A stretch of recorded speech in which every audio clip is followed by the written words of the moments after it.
Hello everyone, welcome to mathematics classes. आज मैं आप लोगों के लिए साधारण भिन्न का दूसरा वीडियो लेकर आया हूं। इस वीडियो में मैंने वैसे प्रश्नों को कवर किया है जिन प्रश्नों से संबंधित अन्य प्रश्न किसी न किसी कॉम्पिटिटिव एग्जामिनेशन में पूछे ही जाते हैं और इन प्रश्नों की जानकारी आप लोगों को डेफिनेट ही होना ही चाहिए। तो चलिए वीडियो की शुरुआत करते हैं पहले प्रश्न से। 13/5 का व्युत्क्रम भिन्न होगा। व्युत्क्रम भिन्न को इंग्लिश में रेसिप्रोकल फ्रैक्शन भी कहा जाता है। तो व्युत्क्रम भिन्न यदि निकालना हो तो जो भिन्न आपको यहाँ पे दिया है इसको जस्ट हम उल्टा कर देते हैं, यानी अंश हर में चला जाएगा, हर अंश में चला जाएगा। मैंने पहले फ्रैक्शन के वाले वीडियो में जो पहला वीडियो डाला था उसमें बताया था कि 13/5 में 13 जो है यहाँ अंश है और 5 क्या है, हर है। तो 13/5 का यदि व्युत्क्रम भिन्न कहे तो आप लिख सकते हैं 5/13, मतलब उल्टा कर कर लिखेंगे। ऐसे मान लिया यदि आपसे कहा जाए 5 का व्युत्क्रम भिन्न क्या होगा, यदि आपसे पूछा जाए 5 का व्युत्क्रम भिन्न पे क्या होगा तो आप इसको लिखेंगे 1/5। वो भी इसलिए क्योंकि 5 का मतलब है इसके नीचे एक छुपा हुआ है। इसके नीचे क्या है, एक छुपा हुआ है। तो यदि 5 का व्युत्क्रम भिन्न पूछे तो आप लिखेंगे 1/5। पूछेगा x का व्युत्क्रम भिन्न क्या होगा तो 1/x, मतलब जिसका भी व्युत्क्रम भिन्न पूछे उसका 1 आप कर कर लिख सकते हैं। 3/5 यहाँ 13/5 है, इसका व्युत्क्रम भिन्न यदि लिखना हो तो आप इस तरह से भी लिख सकते थे 1/13/5। तो 1/13/5 है। इसका जब हम कैलकुलेशन करते हैं तो 1 × 5/13 हो जाता है, इसलिए 5/13। आने वाले वीडियो में मैं इस तरह का प्रश्न लेकर आऊँगा, इसलिए ज़्यादा इसमें दिमाग न लगाएं। आप सीधा ये ध्यान में रखें कि 13/5 का जब व्युत्क्रम भिन्न कहे तो तुरंत इसको उलट देना है। यदि सिर्फ 5 का कहे तो 1/5 लिखना है, x का कहे तो 1/x, मतलब सिंपल कोई डिजिट रहे उसका यदि व्युत्क्रम भिन्न कहे तो 1 उस डिजिट को लिखेंगे। सिर्फ इतना ही आप ध्यान रखें। आने वाले वीडियो में मैं इस पर बहुत ज़्यादा आपका प्रैक्टिस करवाऊँगा, इतना कराऊँगा कि आपसे एक भी प्रश्न भिन्न का नहीं छूटेगा। चलिए आगे बढ़ते हैं। 12/17 एवं 11/12 में कौन छोटा है। छोटा के लिए मैंने बताया था अंश को हर से, हर को अंश से गुना करते हैं। जैसे ये गुना का सिंबल है, ऊपर वाले को नीचे से क्रॉस में और यहाँ ऊपर वाले को नीचे से। तो 12 में 12 से हम गुना करेंगे, तो 12 को 12 से गुना करेंगे तो 144 होगा। अब कहाँ लिखेंगे, यहाँ लिखेंगे या यहाँ। मैंने बताया है पहले वाले वीडियो में, तो जिधर अंश होता है उधर ही लिखा जाता है। तीन दोनों का अंश कहाँ है, 12 है, तो यहाँ पर लिखेंगे 144। अब इसको आपस में गुना करेंगे 11 को 17 से, तो यहाँ हो जाएगा 7, 7 × 8 187। अब इन दोनों में कौन बड़ा है, 187 बड़ा है, अर्थात ये बड़ा है। कहा जा रहा है 12/17 और 11/12 में कौन छोटा है। तो इन दोनों में छोटा कौन है, 144 छोटा है, अर्थात ये छोटा है। तो इसका उत्तर क्या हो जाएगा 12/17। 12/17 मैं शॉर्टकट इसलिए बना रहा हूँ क्योंकि अक्सर कॉम्पिटिटिव एग्जामिनेशन में जब आप जाएंगे तो इसी तरह के प्रश्न आपको बनाने को मिलेंगे और आपके पास समय कम होगा। तो सिर्फ आप प्रोसेस की जानकारी रखें, उसके द्वारा आप बना सकते हैं।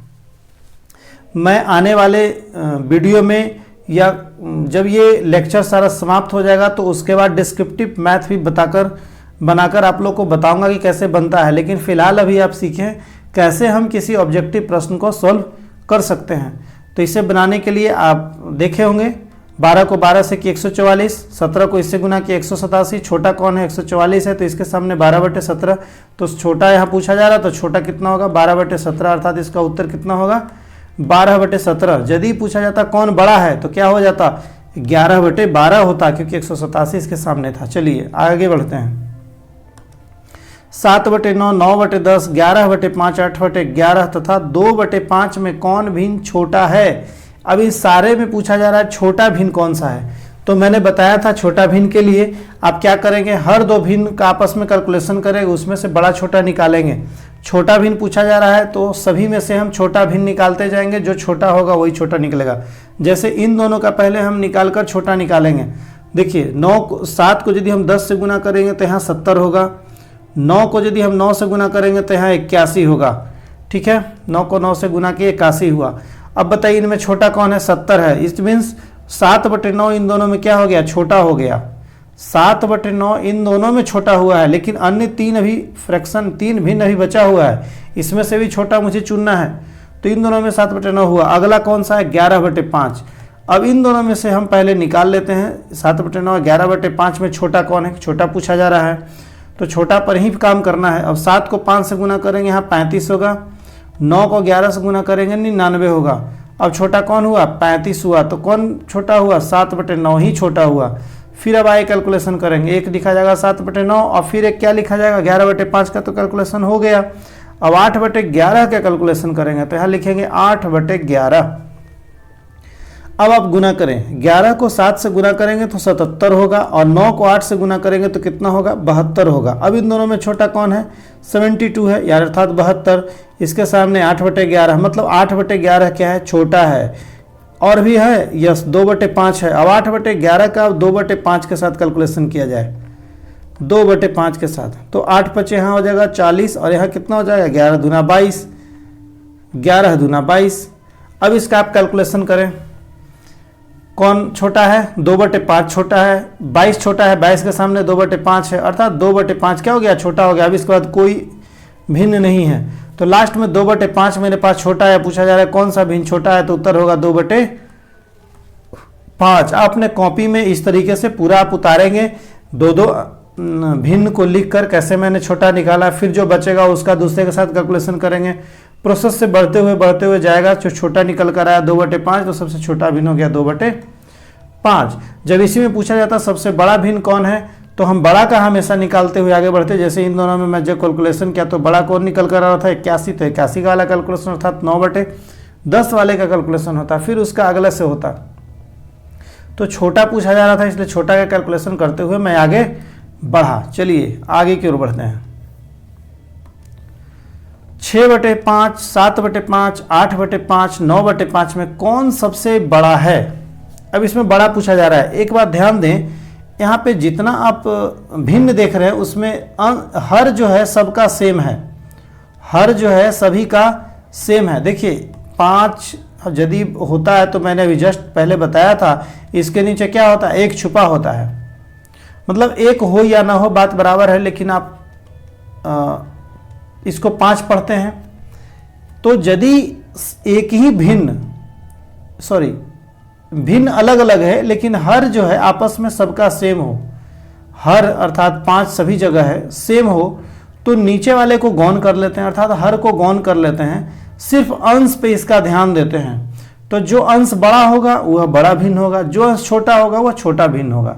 फिर से सुने, यहाँ भिन्न 4 टर्म में है, सभी में हर क्या है, आपस में समान है, सभी में 5 5 5, नीचे मैंने बताया था कि हर होता है, लेकिन अंश जो है एक में 6 है, 7 है, 8 है, 9 है।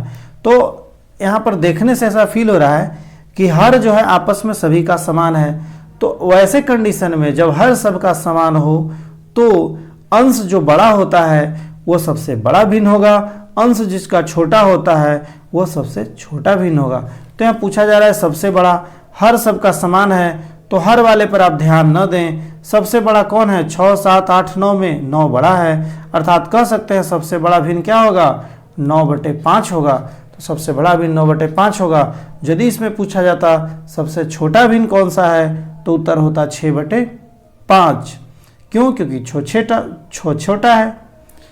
बड़ा पूछा गया तो 9/5, छोटा पूछा जाता तो होता 6/5, क्योंकि सभी में हर आपस में समान है। यही यदि अंश समान होता, यहाँ तो हर समान था, कभी कभी अंश समान होगा, यदि अंश समान होता तो उल्टा हो जाता, जो छोटा है वो बड़ा हो जाता, बड़ा जो है वो छोटा हो जाता। जैसे देखिए आगे बढ़ते हैं, मिलेगा इस तरह का प्रश्न। हाँ देखिए, 2/3, 2/4, 2/5, 2/6 तथा 2/7 में कौन भिन्न सबसे छोटा है। तो यहाँ देखिए अंश सबका बराबर है, यहाँ हर नहीं बराबर है, अंश बराबर है। तो अंश जब बराबर होता है तो जस्ट उसके उल्टा का हम कैलकुलेशन करते हैं।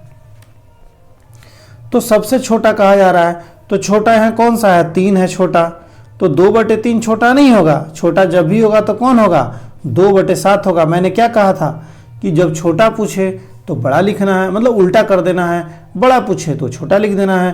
तो यहाँ पे अंश जो है आपस में बराबर है, इसलिए छोटा पूछा जा रहा है तो बड़ा लिखा जाएगा, अर्थात 2/7 इसका उत्तर होगा। ये तो एक ट्रिक है जिसके तहत आपने ये बना लिया, लेकिन यदि आपको ये ट्रिक अचानक ध्यान से उतर जाए तो उसके लिए सेम मैंने पहले जो कैलकुलेशन बताया था बस उसी मेथड से आप बनाते जाएं। जैसे देखिए आप प्रोसेस से बनाते हैं, 2/3 और 2/4 में छोटा और बड़ा कौन होगा ये निकालते हैं। 4 दूना 8 यहाँ हो जाएगा और 3 दूना 6 हो जाएगा। छोटा पूछा जाएगा तो छोटा कौन है, 6 वाला, अर्थात 2/4, अर्थात 2/4 छोटा हो गया। तो 2/4 और 2/5 का कैलकुलेशन करते हैं, इन दोनों का कैलकुलेशन, क्योंकि ये तो निकल कर आ गया छोटा। तो 5 दूना 10, 4 दूना 8, अब इन दोनों में छोटा कौन है, 2/5 छोटा है। अब 2/5 का 2/6 के साथ कैलकुलेशन करते हैं, 2/5 और 2/6, तो 6 दूना 12, 5 दूना 10, इन दोनों में छोटा कौन हुआ, 2/10, 6 छोटा हुआ। अब आगे 2/6 के साथ 2/7 का कैलकुलेशन करते हैं, 7 दूना 14, 6 दूना 12, अब इन दोनों में छोटा कौन आया, 12, तो देखिए 2/7, अर्थात उत्तर क्या होगा, 2/7। तो आप इस तरीके से ही बनाएं।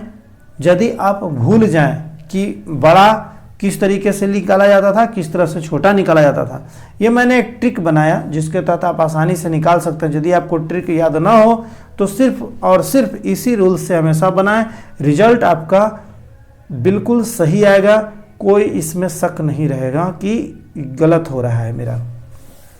चलिए आगे की ओर बढ़ते हैं। 7/12, 8/5, 13/14 तथा 9/13 को अवरोही क्रम में लिखें। अवरोही मैंने बताया है, अवरोही का मतलब घटते क्रम, अवरोही का मतलब घटते क्रम, आरोही का मतलब बढ़ते क्रम। तो अवरोही मतलब घटते क्रम, यानी सबसे पहले सबसे बड़ा लिखा जाएगा, उसके बाद बड़ा, उसके बाद बड़ा, उसके बाद बड़ा, उसके बाद बड़ा, मतलब बड़ा से लिखना हम शुरुआत करेंगे। यही यदि आरोही रहता तो छोटा से लिखना शुरुआत करते। तो देखिए घटते क्रम कैसे बनाएंगे, पहले आप इसमें से बड़ा निकाल लीजिए, अवरोही निकालना है तो इन दोनों में पहले बड़ा चुन लेते हैं। तो 7×5 = 35 और 12×8 = 96। अब इन दोनों में बड़ा कौन हुआ, 8/5, क्योंकि 96 बड़ा है।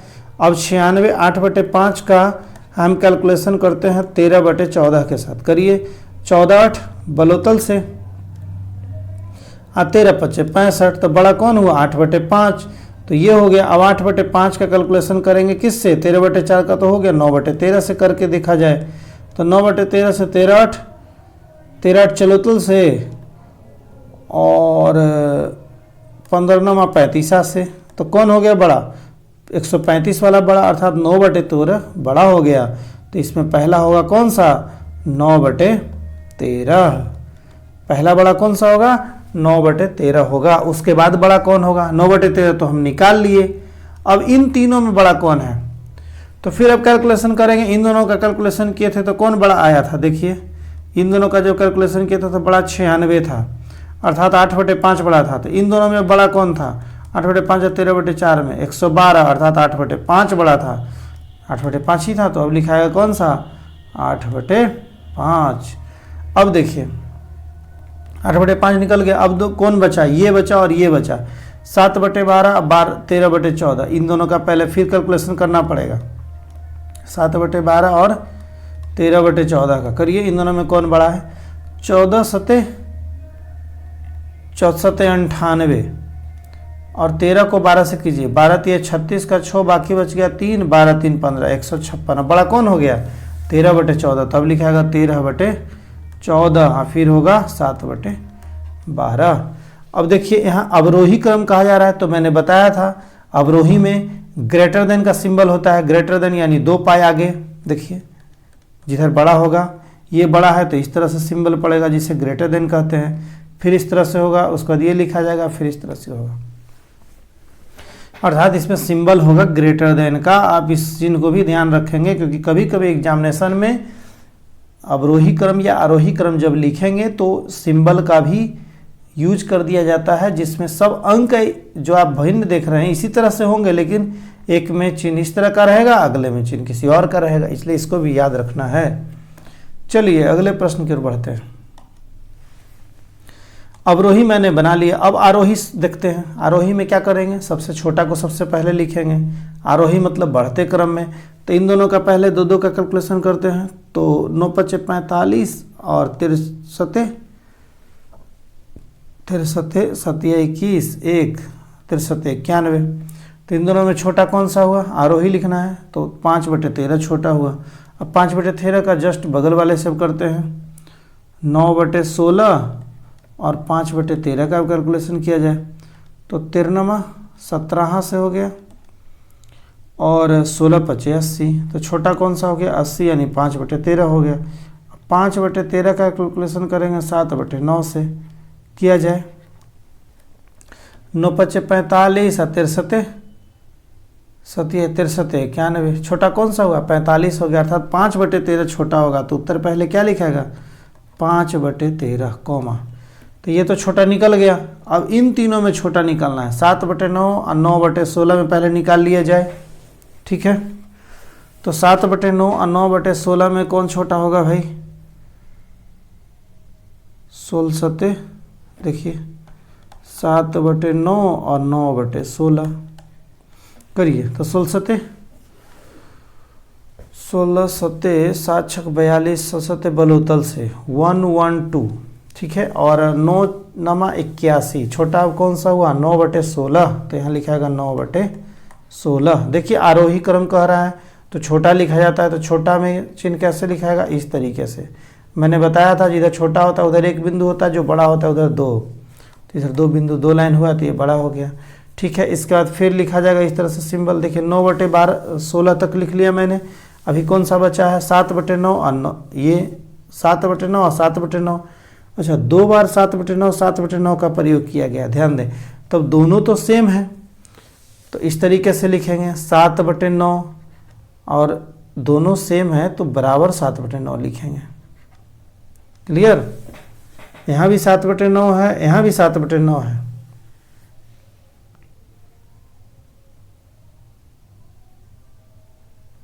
तिरसठ 91 9 5 45, देख लिए। यहाँ पे ये इसको कहते हैं लेस देन। अभी जो मैंने पहले अवरोही में बताया था वो था ग्रेटर देन, ये है लेस देन। तो लेस देन का प्रयोग यहाँ पर करते हुए आगे बढ़ेंगे, लेकिन दोनों भिन्न आपस में सेम है, इसलिए यहाँ लेस देन का प्रयोग ना होकर बराबर का ही प्रयोग होगा। और ये प्रश्न ऐसे गलती से लिखा गया, लेकिन इस तरह का नहीं आएगा। जब भी आपको यहाँ पर आएगा तो बड़ा छोटा ही आएगा। चलिए आगे बढ़ते हैं, बशर्ते सिर्फ आप इसे ध्यान रखेंगे आरोही को कैसे लिखते हैं और अवरोही को कैसे लिखते हैं। चलिए आगे बढ़ते हैं।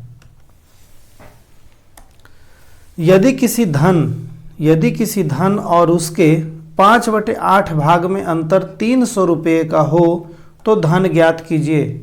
देखिए ये थोड़ा सा स्टैंडर्ड प्रश्न हो गया, और इस तरह का प्रश्न मैं बार बार आपसे रिवीजन करवाऊंगा, बार बार बनवाऊंगा। आपको यह प्रश्न बिल्कुल आसानी से हमेशा याद रहेंगे और क्विक समय में बना लेंगे।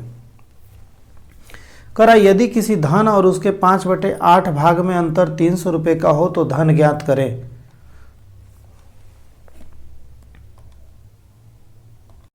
इस तरह का प्रश्न बनाने के लिए हम क्या करते हैं, यहाँ पर कह रहा है धन ज्ञात करें। धन है नहीं, लेकिन यहाँ पर बटा का यूज किया गया है ना, धन और उसका 5/8 भाग में अंतर। तो मान लेते हैं कि धन बराबर x, जैसे देखिए कॉपी पे यहाँ लिखेंगे धन बराबर x, मान लिया जाए कि धन बराबर x। और यहाँ कह रहा है यदि किसी धन और उसके 5/8 भाग में अंतर, मैंने जब घटाव वाला वीडियो यानी सब्सट्रैक्शन वाला जब वीडियो बताया था उसमें बताया था आप लोगों को कि अंतर का मतलब होता है घटाव। यहाँ कह रहा है यदि किसी धन अर्थात x है ना, मैंने तो धन को x मान लिया, यदि किसी धन अर्थात x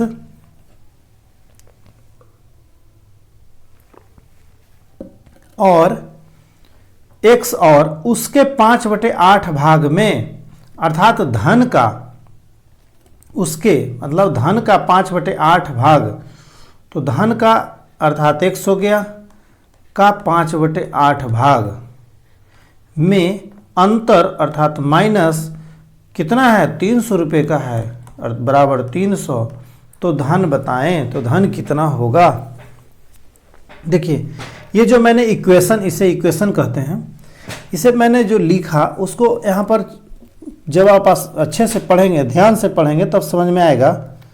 यदि किसी धन मतलब x और उसके 5/8 भाग मतलब धन का 5/8, उसके 5/8, उसके मतलब किसके, धन के, तो धन का मान मैंने x रखा था, तो धन बराबर x गुने 5/8, का अंतर, मतलब ये दोनों धन और उसके 5/8, ये धन हो गया और इसका 5/8 ये हो गया, इन दोनों का अंतर मतलब माइनस, बराबर है कितना रुपए का, 300 रुपये का। अब इसका आपस में कैलकुलेशन करें तो धन ज्ञात कीजिए, तो x का जो मान इससे निकल कर आएगा वही धन होगा।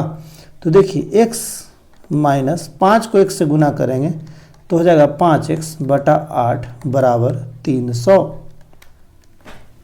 ध्यान रखें बराबर का यूज जो है ना हमेशा बटा के सामने होता है।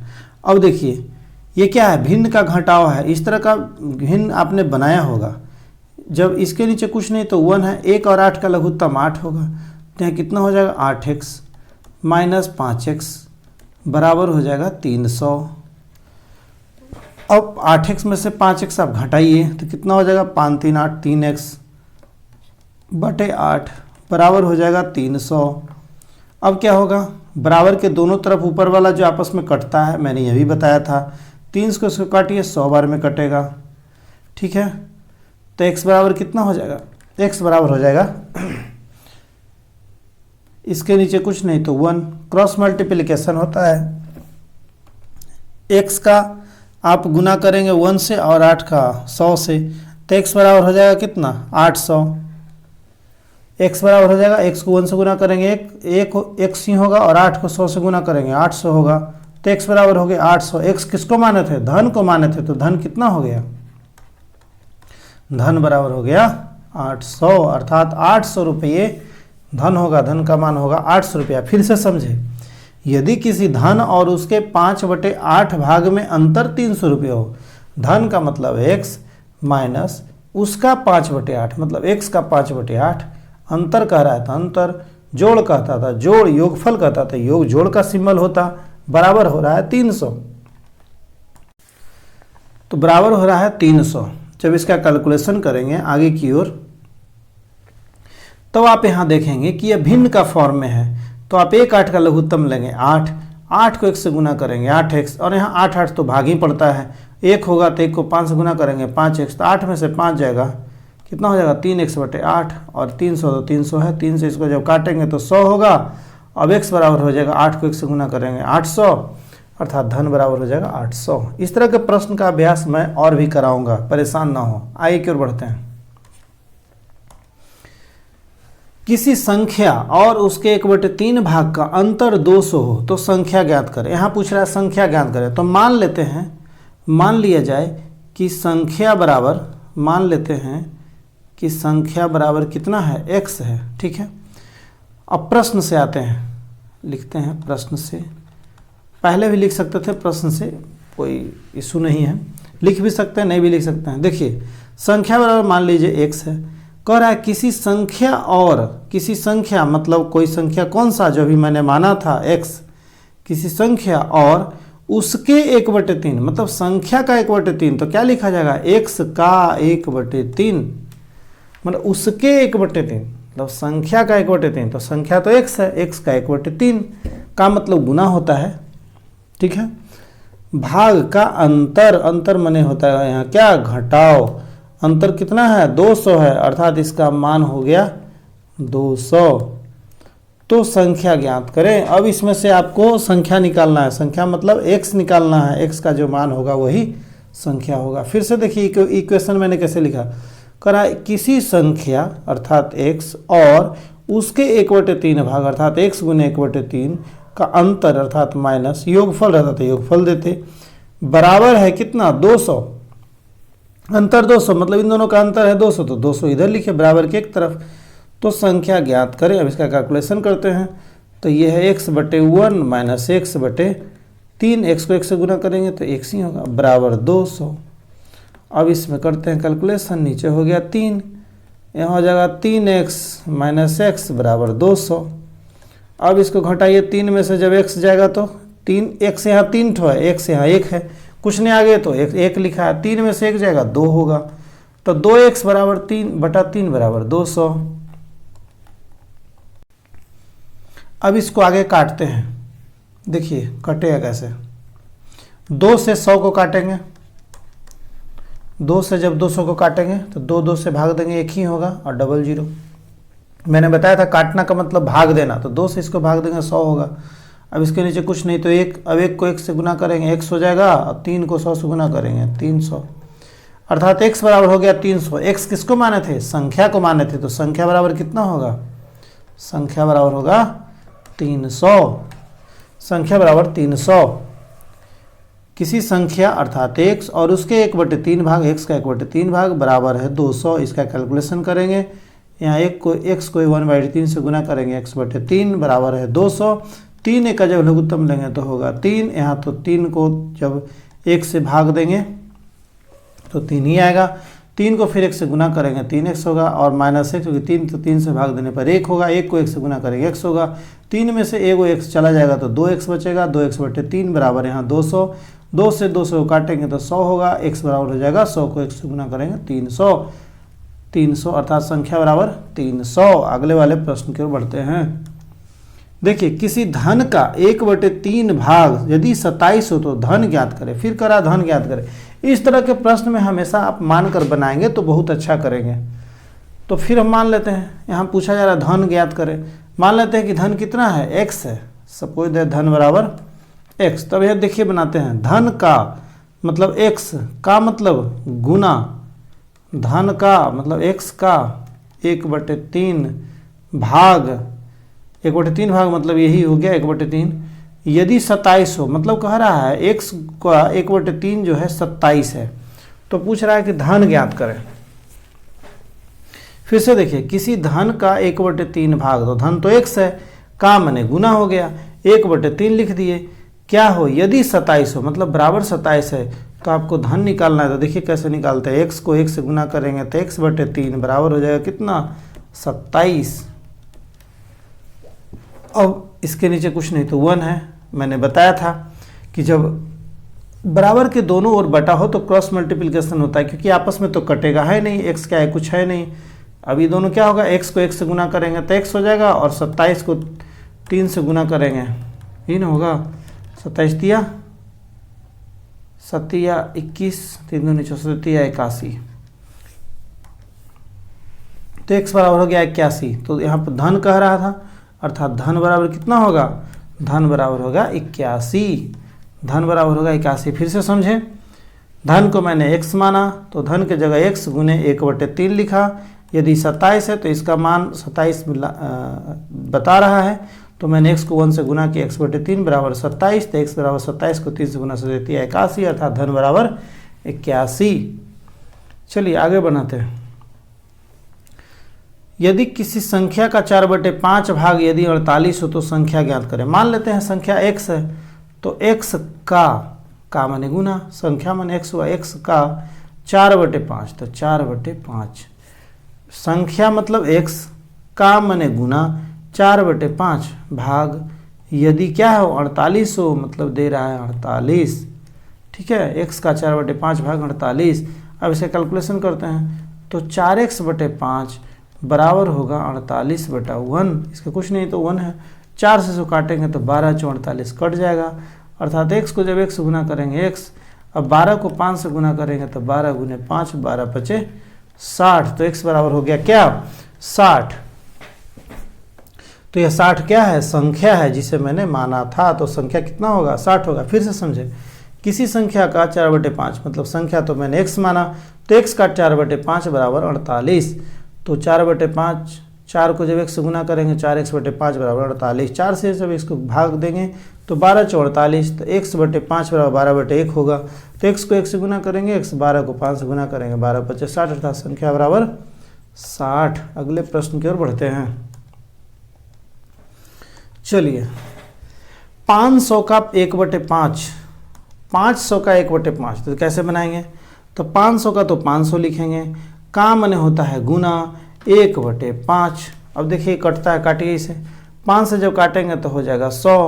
अब 100 को 1 से गुना करेंगे तो कितना उत्तर आएगा? 100। तो इसका अर्थात इसका उत्तर होगा 100। चलिए, का मतलब होता है गुना।